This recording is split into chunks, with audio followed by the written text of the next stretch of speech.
Who among us has not said or thought this on a number of occasions during work or life at home?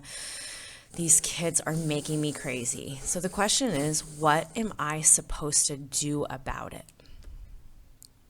Before we can learn specific language and techniques to handle the things that are happening in our classroom, in our home, we need to first learn to manage ourselves.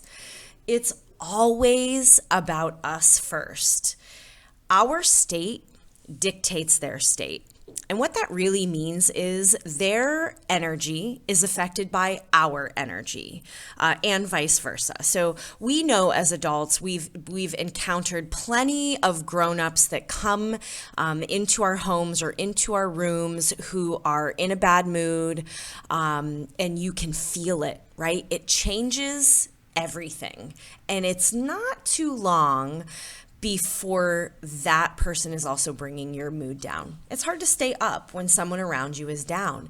It's the same thing for our children. They can never be in a higher brain state than we are.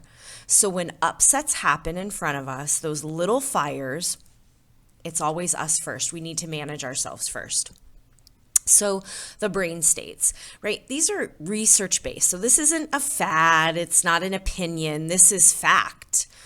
When the child in front of you is in their survival or emotional state and their brain and body feel like they're about to get gobbled up by a dinosaur, they need you to lend them your calm. They have not yet developed the skills, and neither have we, right? That's what we're working on. They have not yet developed the skills to say, whew, I just need to take a breath. There's no dinosaur. I'm okay. Everything's cool. I got this, and move on, right? Think about when you slam your brake on and you get that big rush of adrenaline because your survival state kicks in and just saved you because there was danger in front of you. You can say, whew, wow, that was scary. Okay, I'm good. And you can move on. They can't. So they need us to do that for them. So in order for us to help calm them, what happens if we get worked up about their behavior? They don't move. Nothing changes. We can't help them until we help ourselves first. So here's how we're going to do it. We're going to identify their brain state. We're going to get ourselves to our executive state. We're going to get ourselves calmed down. Then we're going to download our calm and we're going to pour some water on that fire, right? At the minimum, we don't want to pour gasoline on it. So imagine when these little fires, these little eruptions happen in front of you with kids and their emotions, we've got a choice. You can pick up a bucket of water to extinguish the fire, or you can pick up a canister of gasoline and walk over and make it worse. Because when we walk in our emotional and survival state and we threaten and we yell and we say, I've had it, I'm not doing this today, we are adding gasoline to the fire, right? So we're going to download our calm and then we're going to bring them up. So number one, quit taking it personally. It's so easy to take things personally from everybody around us, the adults and the children in our lives. But we have to commit to understanding that these little ones are not out to get us. They are not out to ruin our lives. They are in need of help. They're missing a skill. They can't bring themselves out of the brain state that they're in.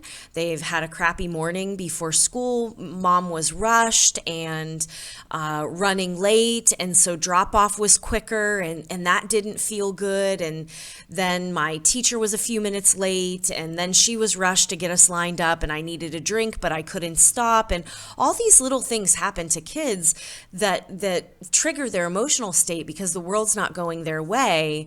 And then they lose it, and then we take it personally, right? And when we take it personally, when we feel disrespected, like things go crazy. So we need to remember to Q-tip. Quit taking it personally. This is happening in front of me, not to me.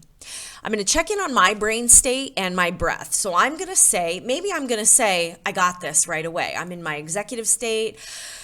I got a good night's sleep last night. It's been a good morning. I'm good. I'm in my executive state. I can go. I'm in charge of my emotions. I got this.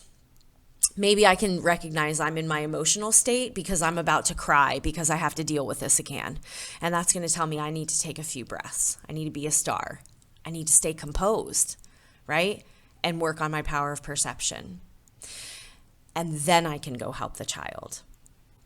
And in this first step, I also need to remember who is in charge of me, because a 3-year-old is not in charge of you, right? 4-year-old, 7-year-old, 13-year-old, 17-year-old, your boss, your laundry, they're not in charge of you.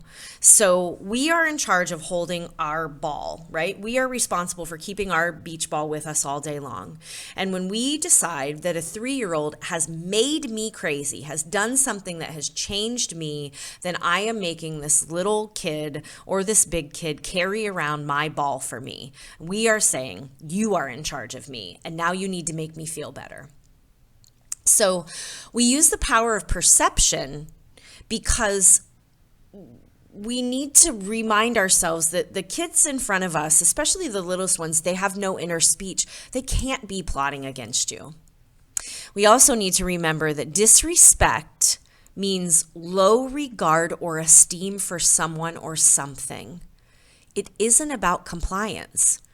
So someone not complying with what you want them to do does not equal disrespect. Now, we know as grown-ups that might actually be the case. There might be someone who has no respect for you or has very low regard for you and doesn't do what you're asking them to do because of it. But almost always, it isn't disrespect. And again, as soon as we decide someone has disrespected us, it is very hard to stay in your executive state, right? That is emotional. That feels something. It might even trigger us and send us to our survival state where we shut down and walk away and refuse to deal with it.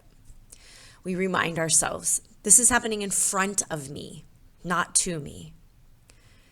We must be prepared to manage our own upset and not blame it on others. You may be triggered by someone else's behavior, but they are not responsible for how you handle it. The skill of composure has us ask ourselves, who is in charge of me? Because the person holding our ball is in charge of us. When we blame another person or a thing for our upset, we are handing them our ball. And it's not easy. I can't count the number of times I have handed my ball to a cupboard door that I shut and it swings back out and hits me in the head, and how quickly that'll send me to my emotional state. But whoever you place in charge of your feelings, you've placed in charge of you. So for me to manage my own inner state means I need to control you. So if you give in to my upset or the world would go my way, I could stay composed and happy. That's what we're saying. If you would be good, if you would behave this way, if you will just do what I say, if you will just comply, then I could be happy and have a good day at work. But that's crazy, right?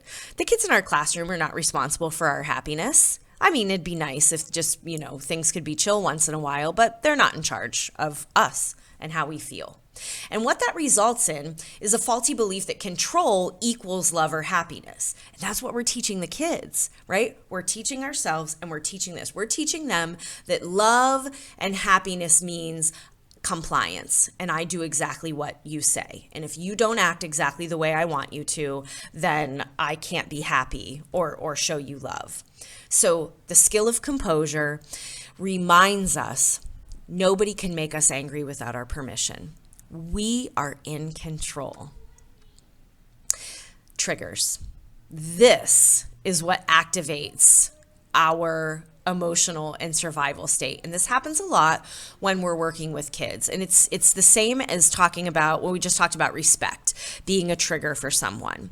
So triggers activate the perception of threat, and then we act accordingly. So we might not be really thinking this kid is being mouthy with me and won't clean up the blocks and keep saying no. We might not think of that as a threat, but our body does. We're perceiving the threat The trigger has activated the perception of threat, and then we act accordingly. And we already know, and if you don't, please go watch the videos on this channel about the brain states. But we know that when we perceive threat, we drop down, right? We drop down to that survival state or emotional state. And here are some of the triggers. So maybe pause and look at these triggers and try to identify what it is for you. It might not be on this list. What is it for you in your classroom that just sets you off right away, or in your home?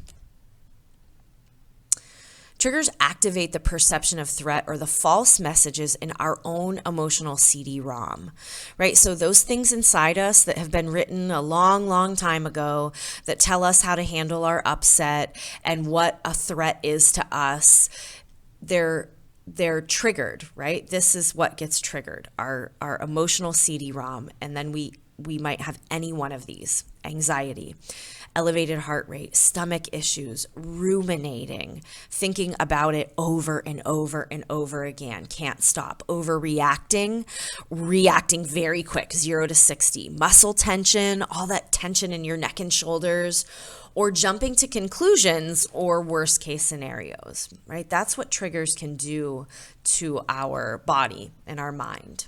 So it's your perception of an experience that creates your feeling about it. And when we're triggered, our perception is what pushes us into one of these three categories. Assumed intent. The teacher thinks the child's misbehaving deliberately to bug us, the classroom, or mess with another student. Magnification. In our mind, the situation is much worse than it is, right? I see this a lot with things like running and lining up, or kids being a little loud. You know, it really can trigger some teachers, that non-compliance or that loud noise, and we magnify how big a problem it really is. Or labeling. The teacher uses negative words to describe the child or their behavior, you know, and we think of negative or derogatory words as really bad ones, but saying a kid is bad, or he just wants your attention, or he's spoiled and that's why he cries every time his mom drops him off, or he's being manipulative just to get what he wants. When we label a child with any of these labels, we are writing a story for them, and we're handing that story to them, and they will start to believe exactly what we tell them they are.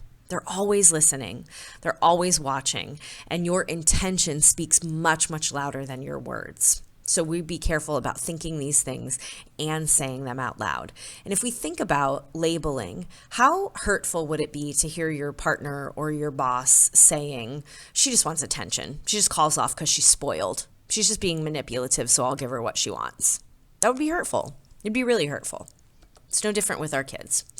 So when we're triggered, child is in their survival or emotional state. We're triggered, so we're in our survival and emotional state. So the result is survival and emotional state. I stay in mine and the kid stays in theirs. Nobody gets anywhere. So we are going to Q-tip. We're going to remind ourselves, this is not personal. I'm going to check in on my brain state. And if I'm in my survival or emotional state, I'm going to take a few breaths before I respond. And then I'm going to remind myself, who's in charge of me? It's not the child in front of me. It's me. I'm responsible for me. When you change the way that you react to your triggers, when you practice it over and over again, you're changing the neural pathways in your brain. You're changing your brain. You're retraining yourself so that eventually you aren't triggered as often or as much. Maybe in some cases, not at all, but you are changing your brain.